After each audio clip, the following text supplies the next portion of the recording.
ওই সতীনের ঘরে সতীন আমার মাথা দিয়ে বাড়ি মারিছে থাল মারতে মারতে এটা মাথা থেকে রক্ত ও সরি রক্ত নাই কাপড়ে চুষে দিছে কি করে এত বড় কই যাচ্ছি আমার বইয়ে গায়ে হাত দিস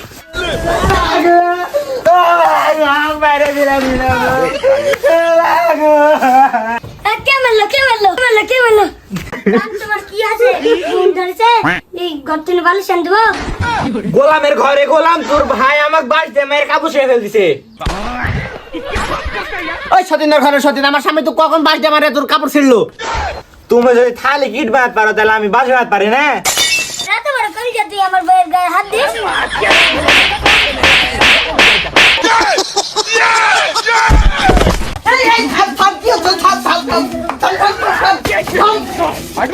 পুরা দুঃখের দিন রাত 24 ঘন্টা তোরা চিল্লাচিল্লি করিস আমার শুয়ে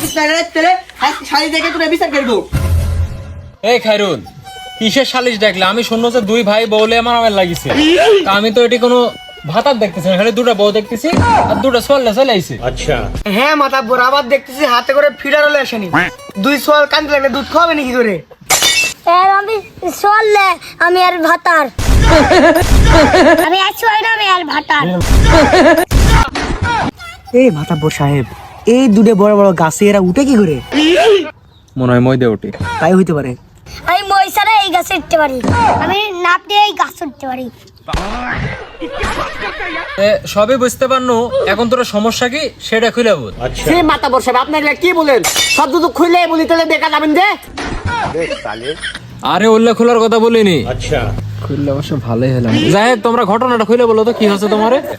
মাতাব্বর সাহেব আমি থাল মারতে সতীনের ঘরে সতীনের দেওয়ার মাথা বাড়ি মারিছে মানে মাথা দুই খান করে দিছে আমার গোলাম 5 টাকা দিয়ে সুপার গুলোর আটা কিনলে সে মাথা জোড়া দিয়ে কাশিনে দিয়ে আসতেছে আমি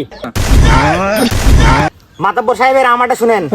এই যে এর গোলাম আমার কাছে 22 দিয়ে বাড়ি মারছে আমি 5 দিন আইসিইউ ছিল কবে মারিছে আজ সকাল 7:72 তে ঘটনা তো সবই বুঝনু তোমরা এখন আর কি সমাধান চাচ্ছ মাতাব্বর সাহেব আপনি যদি আর সঠিক বিচার না করেন এই গোলামের ভাত কিন্তু আমি তাহলে খাবো না